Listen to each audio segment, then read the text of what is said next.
Hello jawans, welcome to modern vlogs. So பார்த்தீங்க அப்படின்னா, அதாவது இன்றைக்கி நடந்த எஸ்ஏ எக்ஸாம் பற்றி தான் பார்க்க போகிறோம். இது வந்து group 1 question, not for essay. அப்போயே எழுதிட்டேன். கொஸ்டின் வந்து படிக்க ஆப்ஷன் ஆகிடுச்சு. ஸோ பார்த்தீங்க அப்படின்னா நமக்கான கொஸ்டினே கிடையாது. குரூப் 1 படிக்கிற அளவுக்கு வந்து இந்த கொஸ்டின் இது. ஸோ பார்த்தீங்கன்னா தலையே ரொம்ப தலை வலிக்குது, ரொம்ப வலிக்குது, பயங்கரமாக வலிக்குது தலை. அதாவது இதுக்கு காரணம் யாருன்னா கவர்மெண்ட் தான் காரணம்.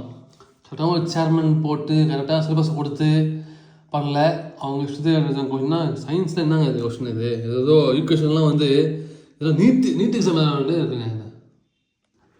நீட் எக்ஸாம் எழுதுறவங்க, பிஹெச்டி பண்ணுறவங்க, அதிலேருந்து கொஸ்டின் வச்சுருக்காங்க தேவையில்லாமல். இதெல்லாம் வந்து ரொம்ப அநியாயம். 140க்கு 110 போட்டாலே பெரிய விஷயம், 110 போட்டாலே பெரிய விஷயம். நான் எப்படி பண்ணேன்னா, நான் வந்து ரொம்ப சுமாராக தான் பண்ணேன். ஏன்னா வந்து பார்ட் பி முடிக்கவே மணி 12 ஆகிடுச்சு. அந்த ½ அன் ஹவரில் ஜிகே படித்து போகிறதுக்குள்ளே டைம் இல்லை. பாதி கொஸ்டின் ஃப்ளூக்கு தான் அடித்தேன், பாதி கொஸ்டின் நல்லாவே பண்ணல. நிஜமாகவே வந்து ரொம்ப கஷ்டமாக இருக்குது. எனக்கே கஷ்டம்னா இப்போ உங்களுக்கெல்லாம் இவ்வளோ வந்து 2 இயர்ஸ் லாஸ்ட் ஏஜ் பார் ஆக போகுது. அவங்களாம் எவ்வளோ கஷ்டப்படுவாங்க. ஏற்கனவே வந்து ஏஜ் பாரில் கேஸ் போட்டு அதுவும் எதுவும் ஆகலை. திரும்பவும் இப்போ லாஸ்ட் ஏஜ் இருக்கிறவங்க, பார்டரில் இருக்கிறவங்க ரொம்ப கஷ்டமாக இருக்கும். நாம் கூட வந்து வயசு இருந்துச்சு அப்படின்னா நெக்ஸ்ட் பார்க்கலாம் சொல்லிட்டு ஒரு நம்பிக்கை வரும், ஒரு நம்பிக்கை இருக்குது. ஆனால் இந்த வாட்டி கேட்ட கொஸ்டின் எல்லாமே பாதி ஆச்சும் தப்பு, சைக்காலஜி ஆச்சும் தப்பு. ஜிகேலையுமே வந்து என்ன கேள்வி இது? என்ன கேள்வி சொல்லுங்கள்? இதெல்லாம் வந்து படிக்கவே இல்லை, சும்மா அப்படியே நம்ம இஷ்டத்துக்கு போட்டு ஃப்ளூக்கில் டைமே இல்லை சுத்தமாக. இதெல்லாம் ஓகே தான், நிக்கல், அலுமினியம், கொபால்ட்டு பிரச்சனை இல்லை. இது பாருங்கள், ஃபுல்லாக டைம் பார்த்துருங்க. டைமே சுத்தமாக இல்லை. 2.5 hours முடிக்கிற ஒரு கொஸ்டின் கிடையாது இது, சரிங்களா? அது ரொம்ப அநியாயம். டிஎன்பிசி பண்ணுறாங்கன்னு பார்த்தா டிஎஸ்லேயும் இப்படி பண்ணுறாங்க. எப்படி ஏற்றுக்க முடியாது. நம்ம போர்டு வந்து ரொம்ப நல்லா ப்ராப்பராக இருந்துச்சு. அதுக்கு கரெக்டாக சீமா அகர்வால் அவங்க இருந்தப்போ கரெக்டாக எக்ஸாம் நோட்டிஃபிகேஷன், கரெக்டாக எக்ஸாம் வந்துச்சு, ஃபிசிக்கல் வந்துச்சு, ஓவரால் கரெக்டாக போயிட்டே இருந்துச்சு. ஆனால் இப்போது வந்து யார் தப்புன்னா கவர்மெண்ட்டு தான், முழுக்க கவர்மெண்ட்டு தான். இது போர்டு எதுவும் செய்ய முடியாது. போர்டு அவங்க இன்னும் காரணம் கிடையாது. டைரக்ட் கண்ட்ரோல் வந்து சிஎம் தான் வந்து டேரெக்டாக கண்ட்ரோல் பண்ணோம். அவரே இது வந்து தெரில, அவருக்கு வயசாகிடுச்சு பாவம், என்ன பண்ணுறது. ஸோ எனக்கு தெரிஞ்சு 140க்கு 95 to 100 இல்லை 105 போடலாம். 105 போட்டிங்கன்னா வேலை கன்ஃபார்ம், சரிங்களா? அதாவது டைம் இருந்து ஃபாஸ்ட்டாக போடுறவங்க, எனக்கு ஃபாஸ்ட்டாக போடணும்னா தெரிஞ்சு அப்படியே போடலாம். மேபி குரூப் 1 பசங்க சொல்கிறேன், குரூப் 1 படித்தவங்க இல்லையா, அவங்க வேணால் பண்ணலாம். இதெல்லாம் எதுக்கு? இதெல்லாம் இந்த கொஸ்டின் தேவையா? அதாவது எஸ்ஐக்கு என்ன தேவையோ, இப்போது பார்த்தீங்க கொஸ்டின் இருக்காங்க அப்படின்னா எஸ்ஐக்கு என்ன தேவை 22 அப்படிலாம் இருந்துச்சு. லாஸ்ட் 1 வருஷம் வந்து அப்படிதான் இருந்துச்சு கொஸ்டின்லாம். என்ன தேவை மக்களுக்கு, என்ன தெரிஞ்சுக்கணும் மக்கள், என்ன ஒரு ஆஸ்பிரண்ட் வந்து என்ன தெரிஞ்சுக்கணும் சொல்லிட்டு தான் இருந்துச்சு. ஆனால் இப்போது கடமைக்குன்னு வச்சுருக்காங்க, கடமைக்குன்னு. இதெல்லாம் வந்து ரொம்ப அநியாயம், சரிங்களா?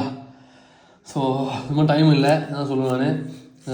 சைக்காலஜி கூட டைம் இல்லை. ஃபுல் அண்ட் ஃபுல் வந்து சில்லாகிசம் தான், சில்லாகிசம் தான். ரொம்பவே வந்து சொல்கிறது அடைய மாட்டாங்க. அதாவது ஆஸ்பிரண்ட்டுக்கும் நம்ம வந்து துரோகம் மாட்டாங்க. போர்டு சொல்ல முடியாது, கவர்மெண்ட்டாக சொல்லலாம். ஏன்னா கவர்மெண்ட்டாக வந்து குற்றம் சொல்ல முடியும். ஏன்னா போர்டு வந்து சொல்லி எந்த பயனும் கிடையாது. ஏன்னா அவங்க என்ன பண்ணுவாங்க, போர்டு அவங்க சொல்கிறத அவங்க செய்வாங்க, அவ்வளோதான். வேக்கன்சி இருக்கட்டும், எல்லாமே இருக்கட்டும். 1003 வேக்கன்சியில் இந்த கொஸ்டின் ஈஸியாக நினச்சேன். ஆனால் வந்து சயின்ஸ் தான் ஃபுல்லாக, ஹிஸ்ட்ரியே காணாம். இதுதான் இருக்குங்க இந்த கொஸ்டின்லாம். கொஸ்டின் தேவையே கிடையாது இந்த கொஸ்டின்லாம். ஆனால் வந்து புரிச்சுக்கோங்க. சரி, தமிழ் கொஸ்டின் இல்லைன்னா அதாவது சிலபஸ் வந்து கொடுக்கல இல்லையா, கேட்க முடியாது. சிலபஸ் வந்து கொடுக்கல, இதுதான் சொல்லிட்டு லாஸ்ட் 2 இயர்ஸாக பார்த்தீங்க அப்படின்னா மாடல் கொஸ்டின் கொடுத்தாங்க, அப்புறம் சிலபஸ் கொடுத்தாங்க. சிலபஸ் போட்டுருங்க, சிலபஸ் பிரச்சனை இல்லை. மாடல் கொஸ்டின் கொடுத்து இதான் கேட்ப சொன்னாங்க 10 வருஷம் தான் சொல்லிட்டு. ஆனால் இப்போ கொடுக்கல, சிலபஸ் சொல்கிறாங்க, இந்த படிச்சுக்கப்பா சொல்லிட்டு கொடுத்தாங்க 12th வரைக்கும். ஆனால் வந்து இதுதான் கேட்பான்னு சொல்லலை, 11th கொஸ்டின் கேட்பான்னு சொல்லலை, தமிழ் கேட்பாங்கன்னு சொல்லலை. ஆனால் வந்து நம்ம இது பண்ண முடியாது. கொஸ்டின் தான் டஃபாக, கொஸ்டின் ரொம்ப டஃப்பு. அதாவது பார்த்தீங்கன்னா எஸ்ஐக்கான கொஸ்டின் கிடையாது. திரும்பவும் சொல்கிறேன், எஸ்ஐக்கான கொஸ்டினே கிடையாதுங்க. இது அவ்வளோ ரொம்ப டஃப்பாக இருந்துச்சுங்க. இங்கிலீஷ்லாம் பாருங்களேன், இடியம் அண்ட் ஃப்ரேசஸே வந்து ரொம்ப டஃப்பு. நம்ம வந்து பார்த்தீங்கன்னா ஐடியல் பர்சன் அப்படின்னு சொல்லிட்டு படிச்சு போயிருப்போம். 65 டை சொல்லிட்டு படிச்சு போயிருப்போம். அப்புறம் பார்த்தீங்க அப்படின்னா at a snail's pace moving very slowly படிச்சு போயிருப்போம். அப்புறம் என்ன பண்ணுறது படிக்கலாம், வேறு என்ன, on your ball, on your situation, சரி, fish out of water, very uncomfortable, அதை படிச்சிருப்போம். வேறு என்ன, 90% அப்படின்னு படிச்சிருப்போம். இந்த மாதிரி தான் படிச்சிருப்போம் சிம்பிளாக ஸ்கூல் புக்கில். ஆனால் அவங்க கேட்டது மேட் லைட். படித்து பார்த்து ஆன்சர் பண்ணுறது கரெக்டாக இல்லையா அப்படின்றது தெரியல எனக்கு. என்னால் முடிஞ்ச நான் பண்ணியிருக்கேன். ஸோ என்ன ஆகுன்றத, அதாவது ஒன்று சொல்கிறேன், போர்டு வரட்டும்.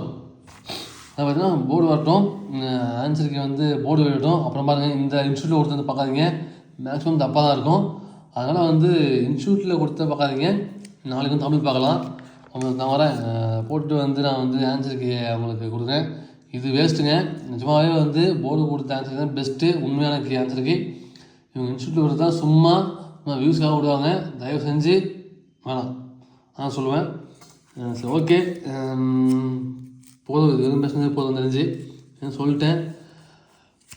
நம்ம வந்து இங்கிலீஷ் தமிழ்லாம் வந்து நம்பியிருக்கோம், 20 மார்க் நம்பியிருப்போம். 20 மார்க் போச்சு, முடிஞ்சுது, முடிச்சுட்டாங்க போங்க, அவ்வளோதாங்க, முடிஞ்சதுங்க கதை. இதில் ஆன்சர் ரொம்ப டைம் ஆகிடுச்சுங்க. இதெல்லாம் போட்டு பார்த்தா கடைசியில் வந்து சிம்பிளாக வச்சிட்டான் ஒரே வாரத்தில். அதான் சொல்கிறேன்னே, வேணும் டைம் ஆகணும். சில்லாகிசம் தான், ஃபுல்லாகவே சில்லாகிசம் தான். கூற்று முடிவுகள் இதெல்லாம் வந்து எப்படி சொல்கிறது, நினச்சி பாருங்கள், ரொம்ப டஃப்புங்க. சைக்காலஜி மாடரேட்டு தான். ஜிகே வந்து ரொம்ப ரொம்ப டஃப்பு. 2 ஹவர்ஸ் பத்தாது. இது வந்து ரொம்ப ஒரு துரோகம் பண்ணிட்டாங்க சொல்லலாம் கவர்மெண்ட்டு. பார்ப்போம் நெக்ஸ்ட் இயர் என்ன நடக்குதுன்னு பார்ப்போம். விட்டுறாதீங்க, முயற்சி பண்ணுங்கள், திரும்ப முயற்சி பண்ணுங்கள், கண்டினியூஸாக ஃபோக்கஸ் பண்ணுங்கள். கம்பேக் ஸ்ட்ராங்னு சொல்லிட்டு நான் முடிச்சிருக்கேன் இந்த வீடியோவை. திரும்ப வாங்க, பிரச்சனை இல்லை. வயசு இருக்கிறவங்களுக்கு திரும்ப வந்து படிங்க, படிக்க அந்த கெப்பாசிட்டி தான் கொஞ்சம் படிங்க. ஆனால் வந்து இது வேணாம், வேறு ஏதாவது குவிட் பண்ணிட்டு போயிடலாம் நினைக்காதீங்க. முடிவுகளுக்கு பண்ணுங்கள், போதும். முடிஞ்ச முயற்சி போடுங்க, உங்களை நம்புங்க, யாரும் நம்பாதீங்க, உங்களை நம்புங்க போதும். அவ்வளோதான், நான் வந்து டைமுக்கு சொல்லிடுறேன். ஸோ தேங்க்யூ, ஜெய்ஹிந்த், பாய் பாய்.